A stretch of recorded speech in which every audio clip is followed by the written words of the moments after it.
Olá pessoal, professora Elaine aqui, né? Como prometido, né? Eu estou gravando esse vídeo para fazer uma retificação da resolução do nosso exercício, né? Durante a nossa aula ao vivo eu acabei indo no embalo e utilizando todo o conjunto de dados para responder ao item C do nosso exemplo, né? Então, só para a gente recordar, né? E resolver o nosso exemplo corretamente, o nosso exemplo 1, ele apresentava a seguinte situação. Uma empresa, ao realizar uma auditoria, observou que foram emitidas, no total, 50 notas fiscais durante um mês. Os valores apurados estão apresentados abaixo e contabilizados em reais. Então, aqui nessa tabela, nós temos o valor dessas 50 notas fiscais que foram emitidas durante este mês. Aí, o nosso item C, ele solicitava para a gente extrair uma amostra usando a amostragem sistemática, certo? No item B, a gente calculou o tamanho dessa amostra. O tamanho dessa amostra tem que ser de 29 elementos. E na amostragem sistemática, o que acontece?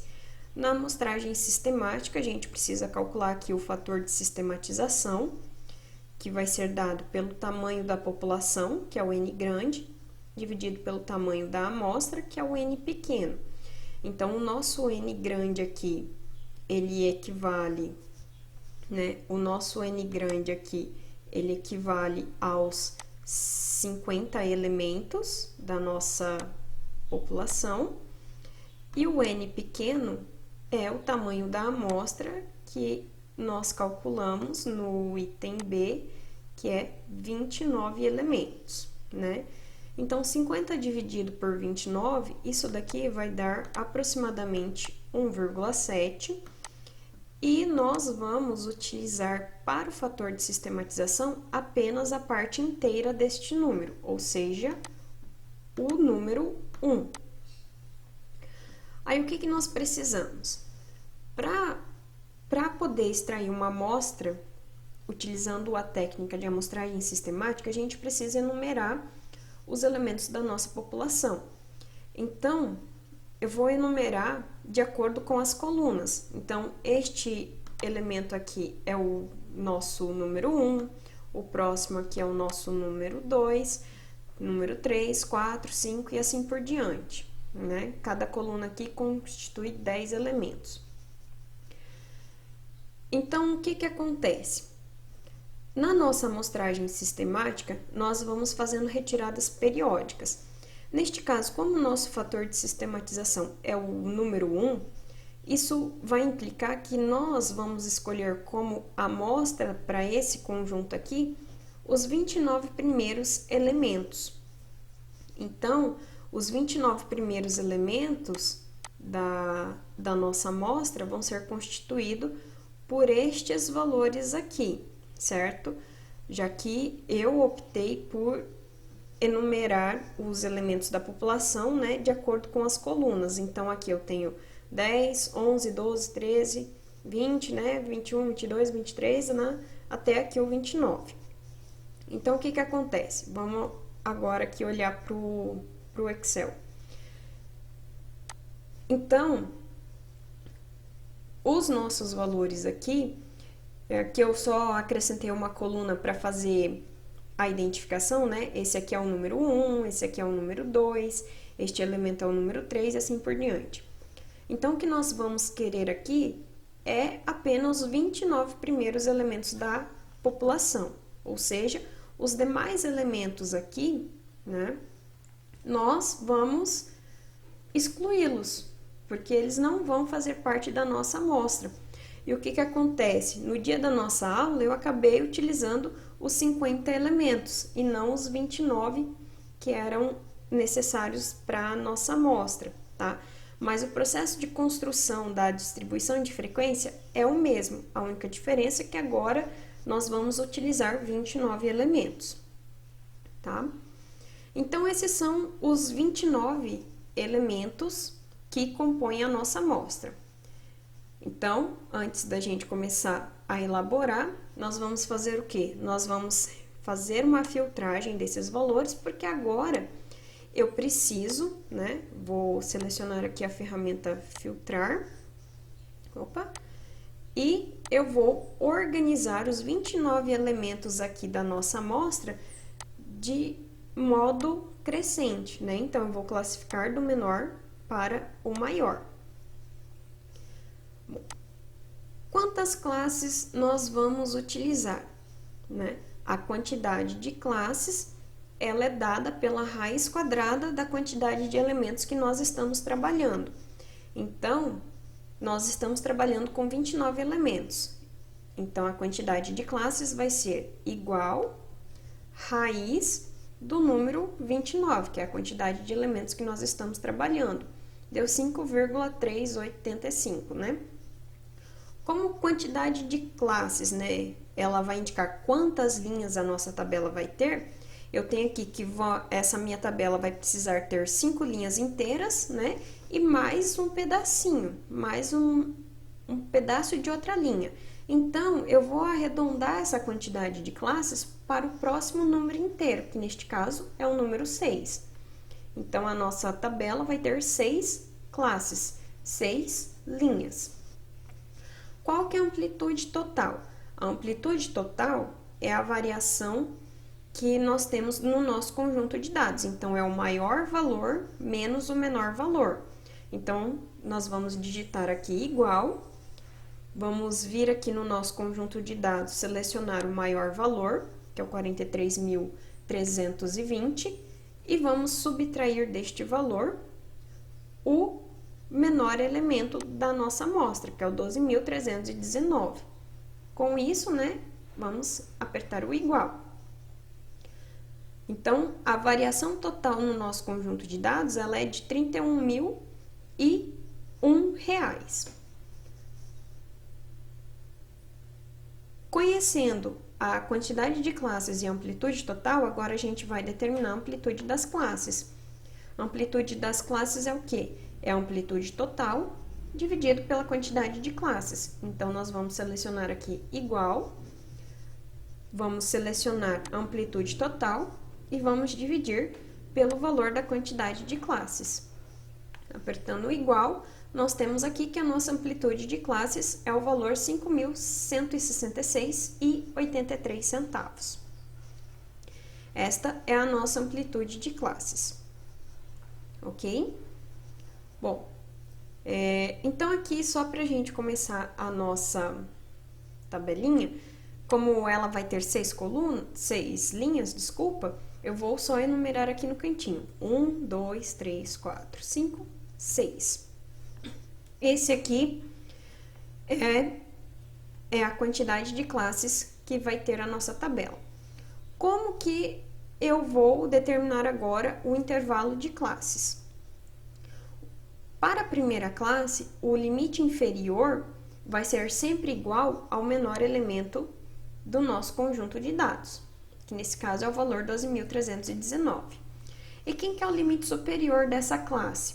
O limite superior dessa classe, ele é igual ao valor do limite inferior desta classe, mais ao valor da amplitude das classes. Então, limite inferior mais amplitude de classes é igual ao limite superior desta classe. E quem agora são os limites da segunda classe? Na segunda classe, nós temos que o limite inferior, ele é igual ao limite superior da classe anterior. Então, nós temos que o limite inferior da segunda classe é os 17.485,83, que é o limite superior da primeira classe. E o limite superior? O limite superior é da mesma forma, é o limite inferior desta classe mais a amplitude. Como o Excel nos permite, digamos assim, sistematizar, né? Eu vou clicar aqui no limite superior da primeira classe e vou fazer o quê? Eu vou, né? Como a amplitude das classes é o valor F3, Entre o F e o 3, eu vou colocar o símbolo do cifrão. O símbolo do cifrão faz com que este valor F3 fique fixo, tá? Ele não altera. Então, aperto igual e vou fazer o quê? Vou selecionar o limite superior da primeira classe e vou vir aqui no cantinho e arrastar para as demais classes, ok? Vocês podem perceber aqui que o limite superior da terceira, quarta, quinta e sexta classe é o mesmo, né? Por quê? Porque o limite inferior dessas classes está zerado, né? Porém, aqui, basta eu selecionar o limite inferior da segunda classe e arrastar para que a gente tenha os demais valores, ok? Então, o limite inferior da minha classe, ele é igual ao limite superior da classe anterior. Por que que é dessa forma? Porque nós utilizamos a notação do intervalo fechado no limite inferior e aberto no limite superior, tá? Então, por isso que o limite inferior de uma classe, ele é igual ao limite superior da classe anterior, tá? Então, aqui, só esquematizando, né? Só para colocar na representação dos limites que a gente vai utilizar, nós temos na primeira classe o intervalo R$ 12.319 fechado até o valor de R$ 17.485,83.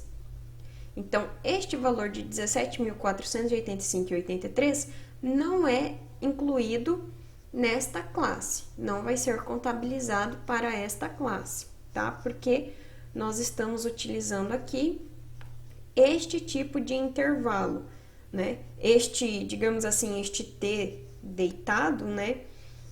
Ele vai indicar pra gente que a barrinha vertical aqui do lado do valor do 12.000 indica que o valor do 12.319 vai ser contabilizado para esta classe, mas como não tem esta barrinha aqui no lado dos 17.000, quer dizer que este valor aqui não vai ser contabilizado para esta classe, tá? Na segunda classe, nós temos o intervalo 17.485,83 fechado até o valor de 22.652,67 aberto. Na terceira classe, nós temos o intervalo fechado em 22.652,67 e aberto no valor 27.819,50. Na quarta classe, nós temos o intervalo fechado no valor 27.819,50 e aberto no valor 32.986,33. Na quinta classe, nós temos o intervalo fechado no valor 32.986,33 e aberto no valor 38.153,17. E na nossa última classe, nós temos o intervalo fechado no valor 38.153,17 e aberto no valor de 43.320. Aqui só uma observação com relação ao intervalo da última classe. O limite superior da última classe é 43.320. Quem é o maior valor do nosso conjunto de dados? Vou vir aqui no nosso conjunto de dados. O maior valor que eu tenho é o 43.320, que é o valor do limite superior desta classe. Só que eu não estou incluindo ele aqui. Neste caso, então, o que nós poderíamos fazer? Nós poderíamos inserir mais uma classe aqui, né? Colocar uma sétima linha na nossa tabela, ou como o maior valor da nossa amostra coincide com o limite superior da última classe, nesta última classe nós podemos fechar os dois intervalos, né? Fechar para os dois limites, incluir o valor dos dois limites nesta classe, tá? Na última classe, a gente pode usar esta notação aqui de intervalo, ok? Sem problema nenhum, certo? Então, aqui nós temos a primeira coluna da nossa tabela preenchida, que é o intervalo de classes. Depois, nós precisamos preencher a frequência absoluta. O que é a frequência absoluta, né? A frequência absoluta, ela vai contar para a gente quantos elementos do nosso conjunto de dados está dentro deste intervalo que foi estipulado aqui, certo? É isso que a frequência absoluta contabiliza. E como que nós vamos preencher a tabela aqui? Bom, eu posso sair aqui contando, né? Então, de 12.319 até os 17.485. No caso, estes valores aqui, né? Estes 5 valores aqui são os valores que fazem parte do intervalo da primeira classe. Então, essa frequência absoluta, ela é 5. Porém, ficar contando de 1 em 1, né, para cada intervalo, vai ser um pouco desgastante. No caso, o Excel, ele possui uma função, né, então basta a gente vir aqui, função, procurar aqui a categoria de estatística e procurar a função frequência, né? Cadê? Aqui, função frequência. Seleciona, ok. E o que nós vamos selecionar aqui? Nós vamos selecionar todos os valores da nossa amostra, né? Todos os elementos da nossa amostra. Feito isso, ponto e vírgula. E agora nós selecionamos aqui os valores da coluna de limite superior. Fechamos o parênteses e apertamos a tecla Enter. Com isso, né, ele preencheu aqui o valor de todas as nossas frequências absolutas. Então, nós temos aqui que no intervalo, né, aqui na primeira classe, o intervalo de 12.319 até o valor de 17.485,83 centavos, nós temos 5 elementos com valores dentro deste intervalo. Já no intervalo fechado para 17.485,83 centavos e aberto no valor de 22.652,67, nós temos 8 elementos lá na nossa amostra que possui valores neste intervalo, tá? Então, a frequência absoluta aqui vai informar para a gente quantos valores lá no conjunto de dados nós temos que pertence a cada um destes intervalos, ok? E a frequência acumulada? A frequência acumulada, ela vai somando as frequências absolutas das linhas anteriores. Então, no caso da primeira classe, a frequência acumulada da primeira classe, ela é igual à frequência absoluta da primeira classe.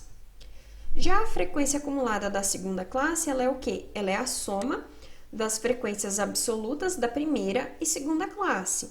Então, eu vou clicar aqui na frequência acumulada da segunda classe e vou apertar o igual, selecionar a frequência absoluta desta minha classe e vou somar com a frequência acumulada da classe anterior, que neste caso é igual à frequência absoluta dela. Então, nós temos 13. E agora, né, se eu clicar na célula do 13 e arrastar para baixo, né, nós temos aqui as demais frequências acumuladas. O que é o 18? O 18, ele é a soma das 3 frequências absolutas aqui, da frequência absoluta da primeira, segunda e terceira classe. né? Mas se vocês observarem, aqui eu estou somando a frequência absoluta da terceira classe com a frequência acumulada da segunda classe. Por quê? Porque o valor da frequência acumulada aqui da segunda classe, ela representa para mim a soma das frequências absolutas da primeira e segunda classe, tá? Então, a nossa frequência acumulada, a gente vai preencher desta forma. Vou sempre pegar o valor da frequência absoluta da minha classe e somar com a frequência acumulada da classe anterior. E o que acontece? A frequência acumulada aqui da última classe, ela vai retornar para mim sempre o valor do tamanho da amostra que eu estou trabalhando.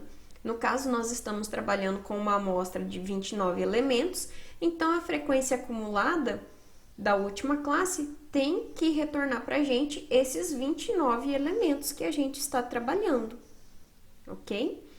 Porque aqui nós temos a soma de todas as frequências absolutas. A soma de todas as frequências absolutas indica para a gente o valor do tamanho da nossa amostra, tá? Que nesse caso é os 29. Frequência relativa. Frequência relativa vai ser eu pegar a frequência absoluta e dividir pelo tamanho da frequência... Frequência relativa vai ser a gente pegar o valor da frequência absoluta e dividir pelo tamanho da amostra. Então, aqui na primeira classe, a nossa frequência relativa vai ser quem? A frequência absoluta dessa classe dividido pelo tamanho da nossa amostra. No caso, o tamanho da nossa amostra é de 29 elementos, então eu posso digitar ali dividido por 29. Clico Enter, seleciono essa primeira frequência relativa e arrasto, né? Aqui eu tenho daí todas as frequências relativas. Aqui vocês podem observar, né, que a frequência relativa da segunda classe é quem? É a frequência absoluta dessa classe dividido pelo tamanho da amostra, que é 29 elementos. A frequência relativa da quinta classe é a frequência absoluta dessa classe dividido pelo tamanho da amostra, que é 29, ok? Então, nós estamos de acordo aqui as nossas frequências relativas. No caso ainda, né, o Excel tem aqui as ferramentas de diminuir casas decimais, né? Então, eu posso utilizar essa ferramenta aqui, por exemplo, para deixar a minha frequência relativa com, por exemplo, 2 casas decimais apenas, tá? Para ficar bonitinho, né, aqui a nossa coluna de frequência relativa. E o ponto médio, né, ponto médio é o quê? É a média dos limites inferior e superior, né? Basicamente, ponto médio, como nós só temos 2 elementos, vai ser o quê? Eu posso digitar igual, abrir parênteses, pegar o valor do limite inferior, somar com o limite superior, fechar parênteses e dividir por 2. É dessa forma que a gente obtém o valor do ponto médio, tá?